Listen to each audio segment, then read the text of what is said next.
È davvero una notizia che appendiamo come una medaglia al petto importante perché tocca un tema, quello del gioco, che spesso diviene gioco patologico, che è davvero una piaga sociale per molte famiglie a numeri inquietanti. Stop del TAR alla creazione di una sala giochi all'interno di un ristorante pizzeria di Borgo Verde a Preganziol. Il Tribunale amministrativo del Veneto ha confermato la decisione presa dal comune che aveva invalidato la segnalazione certificata di inizio attività e bloccato l'installazione di slot machine e quant'altro perché troppo vicina a una struttura residenziale per persone con disabilità.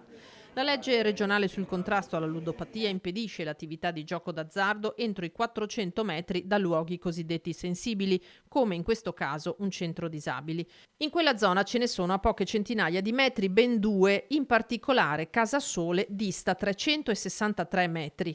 Nel 2024 i titolari del ristorante avevano presentato ricorso sostenendo che la distanza andasse calcolata dall'ingresso principale della struttura, ma prima per il comune e ora anche per il TAR tutti gli accessi, anche quello con il percorso pedonale più breve, vanno considerati ai fini del calcolo, basta che l'accesso esista.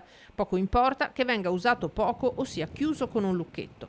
Si ribadisce un principio che sulle norme è scritto, che poi magari nell'applicazione però trova a volte degli escamotage o delle scappatoie che rischiano di essere un po' pericolose e di lasciare spazio all'insediamento di strutture in queste situazioni. La tutela della salute pubblica è il fulcro, l'obiettivo principale di queste normative e siamo felici che effettivamente poi i comuni possano essere messi nelle condizioni di tutelare effettivamente i soggetti più vulnerabili e più facilmente esposti ai pericoli del gioco d'azzardo.